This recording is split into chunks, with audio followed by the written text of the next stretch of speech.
On this episode of Retro Car Guy 530, I'm going to check out the Lykus Titan MM200 waterproof case for the DJI Mini 2 Fly More combo.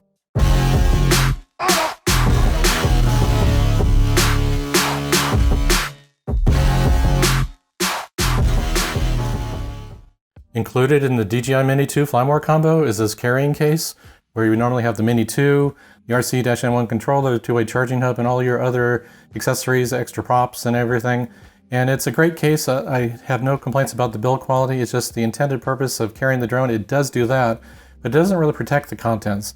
It's a soft-sided case, and of course with a soft-sided case you don't get that extra protection.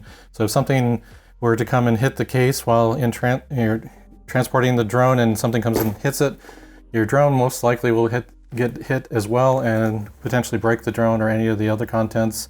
So I really won't be using this to carry the drone itself or the controller or battery, the two-way charging hub, but I will continue to use it for paperwork and other smaller items. I have my Freewell ND filters, I have my pre-flight checklists and paperwork related to flying the drone, including my Part 107 extension after my recurrent test, and all those other things that might go in here that'd be nice to have that don't require that extra protection. So to solve the protection factor for the drone, I purchased a hard case for the drone, and I purchased this Lykus Titan MM200 case, and it's waterproof down to a certain distance. It is capable of resisting a large impact. Very tough case here. I've seen demonstrations or pictures of people standing on it, as you could probably see for a variety of the hard shell cases for carrying drones. Overall construction seems to be very good. I found that the hinge here on the end, there's a stainless steel rod that runs through all these hinge points here, pivot points, and seems to be doing quite well. I've been trying to abuse it the last couple of days and it looks pretty decent overall.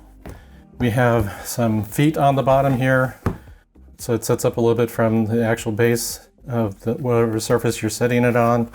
And then on the front of it here we have the lock point. If you have any locks that you want to go through an airport checkpoint, you can put a TSA compliant lock on here to help seal the case from anyone getting into it. We have the two latches on the front here. They are safety protected. You have to press this button here to release them so it won't accidentally get opened by something coming underneath and trying to open it. So you have to press it and release it, and that's nice, and then it snaps together nicely like that. We have the pressure equalization valve here, which is part of that watertight system. There is a cut in the foam here to help the air pressure get through the side of the case down to this valve. We have the handle here, which has a snap location for storage, and then you can pop it up, and it's a nice quality. Let's see if I can get that more in focus for you here. Nice quality rubberized handle, and I've been grabbing that handle and flinging the case around trying to test it, and it's been doing quite well so far. But I have the issue about carrying my iPad Mini 4 with me as well, and so to solve that, I was thinking, based on that review I saw where someone purchased this for their Mini 2 and they had an iPad Mini, that I would have that problem solved. Well, not really. And as you can see here, I'll put an overlay of the original shape and contents of this particular carrying case. I've actually modified this case, and this is some extra foam I've added in here because I wanted to carry my iPad Mini, I said, and the way that the person demonstrated it was to have let's take some of this extra stuff out of here for the moment. The person just dropped the iPad Mini in, closed the case, and then I did that here when I first got the case. And then when I opened the case immediately after, the iPad Mini was booting up, because we have the power button here. The on-off button for the iPad Mini 4 is up in this corner, and it would catch on either end of this case, be it this way, or if I flipped it around, it didn't seem to matter. As soon as I closed the case, that pressure of getting that watertight seal, this lip engaged to the top of the case, would cause it to put enough pressure to turn it on. So I modified the case, and what I did is I cut out some of the foam that is on the top layer. There's a finishing piece of foam on the top here, which I ended up cutting into, which was just enough for the iPad Mini to get just recess enough in here to be stabilized. So I cut it out around here for the one end of it, where you have the home button, and then another part here. But the problem was that the iPad Mini 4 would hit the Mini 2. There's a lot of minis here. The Mini 2 motor would stick up so far in its original position. So I have these folded pieces of foam here just to protect them so that the back of the iPad Mini 4 doesn't hit the drone or the controller itself.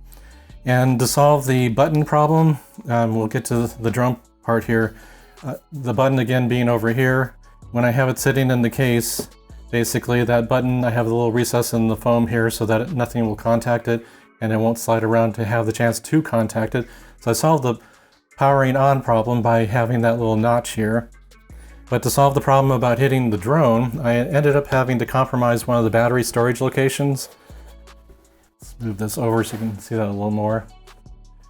The drone itself would normally sit about here, and the motor and the propellers would sit up at about this location, so of course the iPad Mini 4 wouldn't be able to sit here. So I got my Dremel tool out and I cut out some of the foam that's underneath the drone. I compromised the fact that this is an extra battery storage location, but for me I have three batteries, which is sufficient for my purposes, so I know I'm going to compromise the particular battery storage location. I could potentially put something underneath here as well still going forward, but that's how I solve the height problem for the drone, is to remove some of that foam down there, and then now it sits well below that level. And also to make sure that it doesn't come up and contact the iPad Mini, I have this extra piece of folded foam here to make sure that if it does come loose and come up towards the iPad Mini, it doesn't contact it and it will stay below it, and I don't have any of the propellers or screws for the propellers or the motors hitting the back of the iPad Mini 4.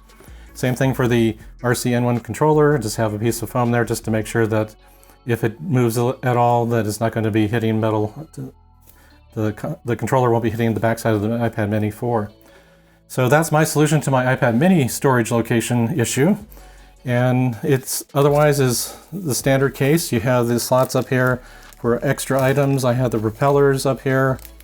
Up in this slot, I have the screwdriver as well. I have an extra memory card here, stored up here.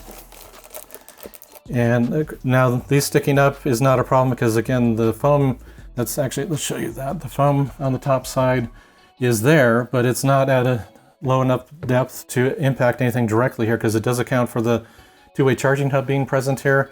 So it's not really coming down that far. So this is just fine. And I've also made sure that the propellers sit all the way down in their packaging so they're actually at the foam level. Then we have the power brick and the charging cable. And then underneath the controller, there is also a battery storage location if you have that many batteries. I just have the 3 from the Flymore combo, but the controller comes out and then I have my extra stuff under here.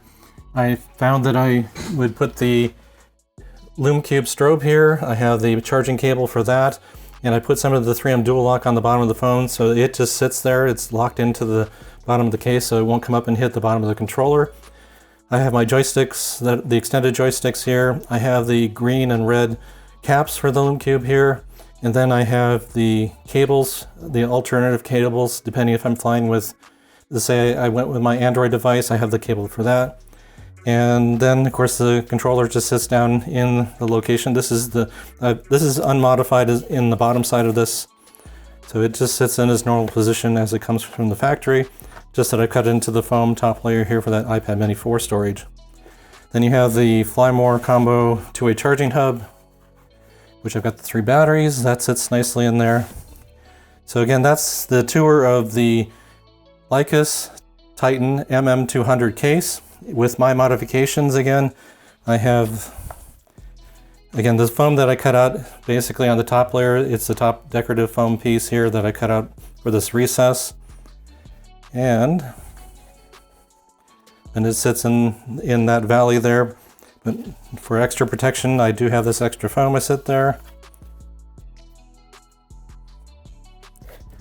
And then it sits nicely down in that recess that I've carved out on the top side there.